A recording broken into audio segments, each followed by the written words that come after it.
মৈৰাবাৰীত নিশা চাঞ্চল্যকৰ অপহৰণকাণ্ডৰ ঘটনা। বুধবাৰে নিশা মৈৰাবাৰী বজাৰত গৰৈমাৰীৰ পৰা বজাৰ কৰিবলৈ অহা 3 যুৱকক অপহৰণ কৰি ধন দাবী 3জনীয়া দুৰ্বৃত্তৰ দলৰ। অপহৰণ কৰা 3 যুৱক ক্ৰমে আজহাৰুল ইছলাম, উমৰ ফাৰুক আৰু ইছৰাফিল হক। যুৱককেইজনক মৈৰাবাৰী ৰেল ষ্টেচনৰ ওচৰত আবদ্ধ কৰি দুৰ্বৃত্তৰ দলটোৱে 3 লাখ টকা দাবী কৰে যুৱক 3জনৰ পৰা। অৱশেষত হাতে ভৰিয়ে ধৰাত 3 লাখৰ পৰা 20,000 টকাৰ বিনিময়ত যুৱককেইজনক এৰি দিবলৈ সন্মত হয় দুৰ্বৃত্তৰ দলটো। দাবীকৃত ধন ফোনপে জৰিয়তে লয় চক্ৰটোৱে। ঘটনাৰ সন্দৰ্ভত আৰক্ষীৰ কাষ চাপিলে প্ৰাণে মৰাৰো ভাবুকি প্ৰদান কৰিছিল যুৱক 3জনক। দুৰ্বৃত্তৰ দলটোৰ অন্যতম সাগৰ ডকাইত ওৰফে ছাইদুৰ ৰহমানক চিনি পাইছিল ভুক্তভোগী যুৱককেইজনে। ভুক্তভোগী 3 যুৱকে ঘৰত গৈ পৰিয়ালৰ লোকক সকলো কথা অৱগত কৰাৰ পাছত যুৱককেইজনৰ গাঁৱৰ পৰা এটা দলে মৈৰাবাৰীৰ সাগৰ ডকাইতৰ বাহিনীটোক বিচাৰি যুৱককেইজনৰ সৈতে উপস্থিত হয়। এখন জুচৰ দোকানত জুচ খাই থকা অৱস্থাত সাগৰক প্ৰত্যক্ষ কৰি মৈৰাবাৰী ৰাইজৰ সহযোগত সাগৰক কৰায়ত্ব কৰি উত্তম মাধ্যম সোধাই সাগৰ ওৰফে ছাইদুৰ ৰহমানক মৈৰাবাৰী আৰক্ষীক গতাই দিয়ে। গণৰোষৰ বলি হোৱা সাগৰে অপহৰণ কাণ্ডৰ কথা স্বীকাৰ কৰি অন্য 2 অভিযুক্ত ক্ৰমে ৰবচন খান আৰু মুস্তাক ফাইজুৰ ৰহমান নামৰ দুৰ্বৃত্ত দুটাও অপহৰণ কাণ্ডৰে জড়িত থকা বুলি স্বীকাৰ কৰে। ইফালে দাবী কৰা ধন মুস্তাক ফাইজুৰ ৰহমানৰ একাউণ্টত ফোনপেৰ জৰিয়তে লোৱাৰ কথাও স্বীকাৰ কৰে আৰক্ষীৰ সন্মুখত সাগৰে। উল্লেখ্য যে সাগৰ পূৰ্বে সংঘটিত কেইবাটাও জঘন্য হত্যাকাণ্ডৰ হত্যাকাৰী, আনহাতে ৰবচন নাৰী সৰবৰাহ আৰু ড্ৰাগছ সৰবৰাহকাৰী গোচৰত পূৰ্বে অভিযুক্ত। দলটোৰ 3জনেই হত্যা, নাৰী দেহ ব্যৱসায়, ড্ৰাগছ সৰবৰাহৰ দৰে অপৰাধ সংঘটিত কৰি এই অপহৰণৰ দৰে ঘটনা সংঘটিত কৰি এজন গণৰোষত পৰে যদিও বাকীকেইটা অপৰাধীক আৰক্ষীয়ে কৰায়ত্ব কৰিব পাৰে নে নোৱাৰে সেয়া পৰৱৰ্তী সময়ত হ'ব লক্ষণীয়।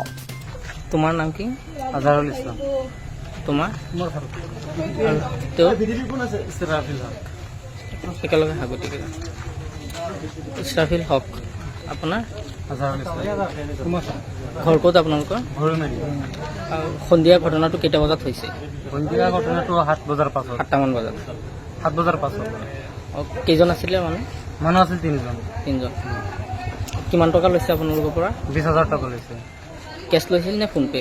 ফোনপে স্কেনাৰ লৈছে। তাৰপিছত তেওঁক কেনেকৈ ধৰিলে আপোনালোকে? কেনেকৈ ধৰিছে মানে বজাৰৰ পৰা গৈ আছো, যাওঁতে সিহঁতৰ ছিংগল দিলে, ৰখাবৰ কাৰণে ৰখিছোঁ। মোবাইলটো দিছে, কৈ আছে যে মোবাইলটো দিছোঁ চাওক। মই মোবাইলটো দিয়া নাই। তাৰপিছত সি মোক ভাঙি ধৰিলে, তাক ধৰিলে 3জন মানুহক লৈ গ'ল। এই যে ৰেলৱে ষ্টেচন পাঞ্জিকেনাটো যে আছে তাত লৈ গ'ল। তাত লৈ পেলাই সিহঁতৰ ধমকি দি আছে 3 লাখ টকা লাগে। কেইজন আছিলে তেওঁলোক? তেওঁলোক আছিল 3জন। তাৰপিছত 3জন আছিল, 3 লাখ টকা ডিমাণ্ড কৰি আছিল। 3 লাখৰ পৰা গৈছে 1 লাখ। 1 লাখৰ পৰা গৈছে 90,000। 90,000 টকাৰ পৰা পাছত গৈছে 60,000। 60,000 টকাৰ পাছত গৈছে যে এই 30,000 টকা লাগিবই। কিমান টকা দি মুকলি হ'ল আপোনালোক? কিমান টকা দি মানে ঘৰৰ মানুহ কথা পাতিছে, সিহঁতৰ লগত কথা পাতি 20,000 টকা মিলাই দিছে। সেইটো স্কেনাৰ আমাৰ হাতত। পইচাখিনি দিয়াৰ পিছত আপোনালোকক আমালোকক এৰিছে। তাৰপৰা ঘৰৰ মানুহ ক'লে যে তহঁত আহিছে, মই আহি আছো, নহ'লে তহঁতক ৰিটাৰ্ণ টেক কৰি থাকিব, কিবা কৰিব পাৰে, সেইকাৰণে জল্দি ওলাই আহে। তেওঁলোকৰ লগত কিবা অস্ত্ৰ আছিল নে? অস্ত্ৰ দেখা নাই, কিন্তু হুমকি দিছে যে মাৰি পেলাব। সিহঁতে আগতে 2টা 3টা সি এটা মাৰ্ডাৰ কৰিছে, এনেকুৱা কৈ আছিল। হুমকি আছিল আমাক।